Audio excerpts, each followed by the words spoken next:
Верниците од православната вероисповед го прославуваат на големиот христијански празник Великден и токму по тој повод се наоѓаме во храмот Свети Климент Охридски во Скопје, каде што за обичаите и традицијата и верата ќе имаме можност во продолжение да поразговараме со отец Антонио Апостоловски. Отец Антонио, ви благодарам што зборувате за Телевизија 24 и ете, можеме малку да позборуваме токму за Великден како најголем христијански празник. Ви благодарам и вам за поканата. Добре дојдовте во нашиот преубав храм и нека ни се за многу години овие убави големи христијански празници. Кога станува збор за Великден, не случајно го нарекуваме најголем христијански празник. Па еве подетално да објасниме за нашите гледачи зошто е тоа така. Тоа е така затоа што навистина овој најголемиот православен христијански празник, бидејќи како што вели свети апостол Павле, ако не воскреснеше Христос, залудна ќе беше нашата вера, и од тука гледаме од неговите зборови дека овој настан што се случил во историјата на човештвото е најважен не само за верниците од православна вероисповед, туку и за цел човечки род, затоа што навистина уште од Стариот Завет беше пророкувано дека мора да дојде Спасителот кој што ќе му помогне на човекот и кој што ќе го избави човечкиот род од гревот, оној кој што ќе го победи сатаната и оној кој што ќе му го дари вечниот живот на човекот. И токму поради тоа сите тие пророштва што беа преткаени низ Стариот Завет се исполнуваат токму во воплотувањето на Господ Исус Христос од Пресвета Богородица, неговото раѓање и сите настани кои што следуваа понатаму во неговиот живот овде на земјата. Знаеме дека овој празник кој што си го нарекуваме Великден или всушност Воскресение Христово е за нас најзначаен затоа што всушност со Воскресението Христово човекот доби можност за вечен живот. Како што Господ Исус Христос по неговото раснување на крстот на Велика сабота, како што веруваме, слезе во адот, го победи сатаната и ги ослободи оковите на адот, како што се вели во стихирите црковни. Наредниот ден воскреснува и на некој начин на човечкиот род му ја дава опцијата или можноста за вечен живот. Како што Христос воскресна, така секој човек има можност да воскресне и токму пред тоа и во тропарот кој што го пееме на самиот празник се вели Христос воскресна од мртвите, со смртта ја победи и на оние што беа во гробовите живот им подари. Значи едноставно секој човек, секоја човечка душа веќе добива можност за вечен живот доколку оди по Христовите заповеди. И токму поради тоа на овој ден всушност ние го славиме на Великден настанот за неговото воскресение, меѓутоа деновите претходно што доаѓаат пред Великден всушност се многу важни, многу тешки за нас православните од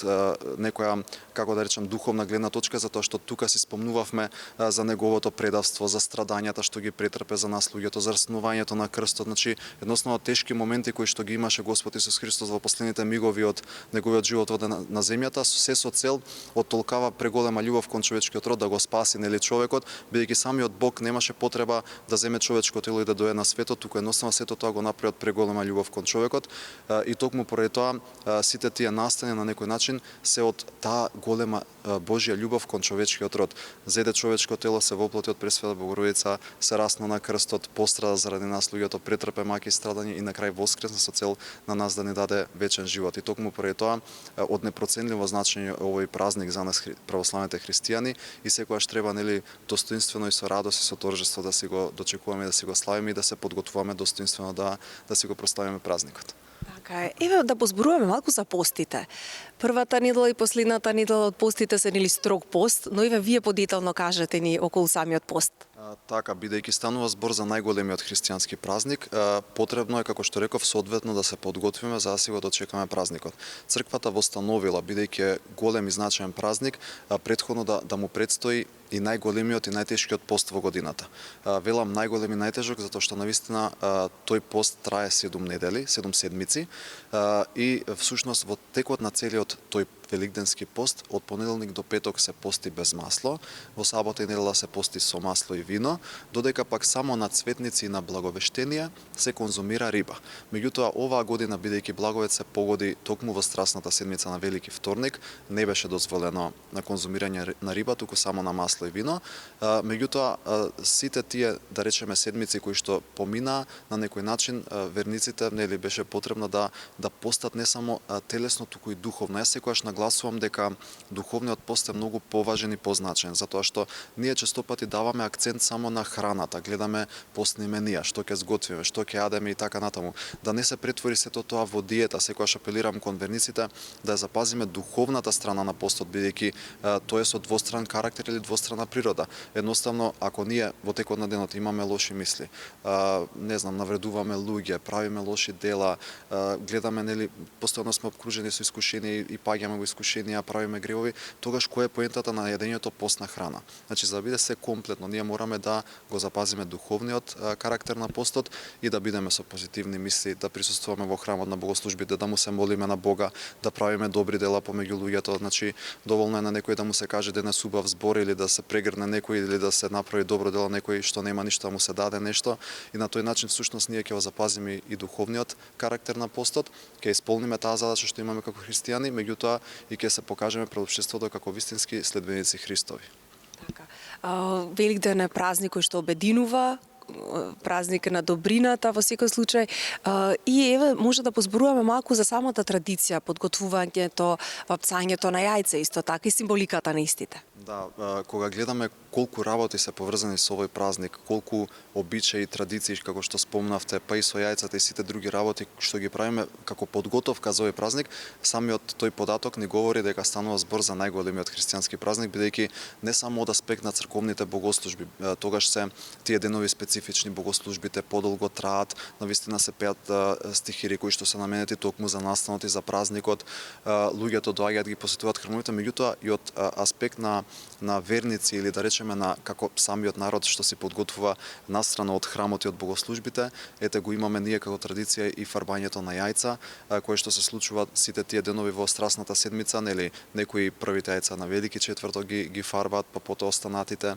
некои си ги фарбаат во текот на целата таа Страсна седмица, кој како си наследил од постарите, меѓутоа не е сето тоа толку важно, најважно е да ги имаме ние на денот Великден тие јајца и да се кршиме со тие јајца, затоа што тој обичај всушност ни доаѓа како резултат од посетата на Света Марија Магдалина по воскресението Христово, заминува во Рим, во тогашната империја, нели, римска, во градот Рим, кај императорот Тиберий, и за да му посведочи за воскресението Христово, таа му дава едно црвено јајце и му вели Христос воскресна. И во чест на тој настан што се случил, потоа низ вековите некако се востановило како традиција кај христијанските верници, кога ќе наближи празникот Великден, да си офарбаат црвени јајца. Сега во денешно време нормално се фарбаат и различни бои кои што си имаат некоја символика, меѓутоа сепак најсоодветна символика за празникот Великден е црвеното фарбано јајце кое што ја символизира крвта на Господ Исус Христос што пострел на крстот заради нас луѓето, и токму поради тоа убаво е во домовите да си ги имаме, нели, и секогаш и на Великден кога ќе помине таа богослужба во утринските часови се кршиме со јајца, јадеме јајца и така натаму. Едноставно јајцето символизира воскресение, символизира нов живот, и токму поради тоа и се користи, не случајно и Марија Магдалена му подарила јајце фарбано на тогашниот император. Да, голема е символиката. И еве кога сме кај традицијата и посебно на денот кога Исус воскреснува, може да кажеме дека и тука во храмот, но и во сите останати цркви се има богослужби. Па еве кажете ни подетално за тие богослужби, за поминувањето, нели, под гробот на Исус, нели, сето тоа е символика. Токму така, како што реков и предмалку, специфични се тие богослужби затоа што се случуваат еднаш во годината, бидејќи секоја од тие служби на некој начин ги пресликува настаните што се случувале на самиот тој ден во денешно време. И така и на богослужбата, например, на Велики четврток навечер ни се читаат големите, како што ги викаме, страсни или страдални евангелија, каде што се опишува цела таа голгота што ја претрпел Спасителот Господ Исус Христос, сите тие страдања и така натаму. Се изнесува плаштаницата на утрената богослужба во текот на Велики петок, цел ден, нели, во храмовите стои она место кое што го нарекуваме гробот Христов, каде што се положува плаштаницата на кое што е насликано погребението Христово. Луѓето доаѓаат, се протнуваат под плаштаницата или под гробот, на тој начин поддржавајќи го делото што го направил нашиот Спасител Господ Исус Христос. Потоа на Велика сабота повторно имаме богослужби кои рано наутро на кои што можат на таа Василиева литургија верниците да се причестат и да присуствуваат на богослужбата, тогаш тој ден го поминуваме на некој начин во молк, во тишина, се трудиме што помалку да зборуваме, да постиме строго постно без масло, со цел нели да го отпразнуваме и да ја отпразнуваме тежината на самиот ден, и потоа во вечерните часови од сабота кон недела всушност започнуваме на некој начин со опходот околу храмот, или пак вртејќи три кругови, како што ги нарекуваме ние входови или кругови околу храмот, символизирајќи на тој начин тридневното Христово воскресение, односно по 3 дена престојување во гробот воскреснува во недела наутро, и токму поради тоа свештеникот чука на портите нели пред 12 часот, односно точно на полноќ се отвораат портите, што всушност го символизира отворањето на рајските врати, и влегуваме сите во храмот и започнуваме со пасхалната или велигденската богослужба, што всушност на некој начин и веќе го символизира Христовото воскресение. Верниците присуствуваат, сите се причестуваат со телото и крвта Христови кои што се присутни. Меѓутоа овде во соборниот храм имаме и две богослужби. Едната е вечерта нели на полноќ и после полноќ, а другата е со неговото блаженство архиепископот господин Стефан рано наутро во 9 часот, која што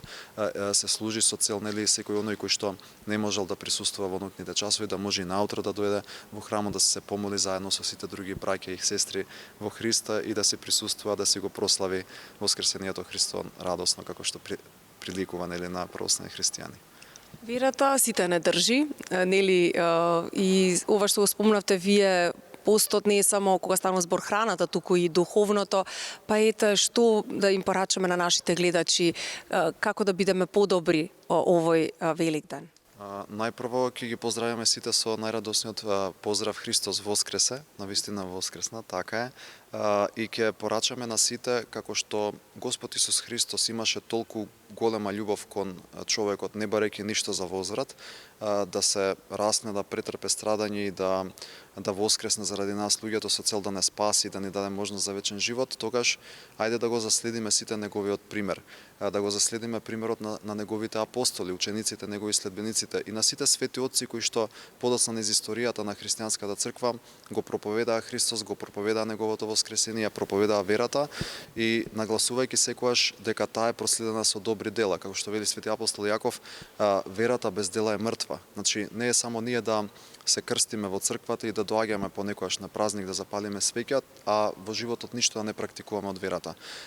Нека не побудат овие големи празници, нека разбудат совеста во нас дека покрај тоа што сме нели православни верници, ние треба тоа да го практикуваме во нашиот живот. На овие радосни и големи празници да споделиме со некого убав збор, убава мисла,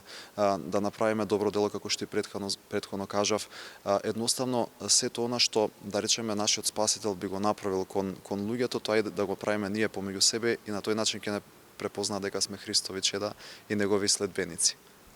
Отец Антоне, ви благодарам многу за овој разговор. Ви благодарам и вам за поканата и се надевам дека сите ќе си го поминеме Великден во убаво расположение како што доликува Христос воскресна. Навистина воскресна за многу години.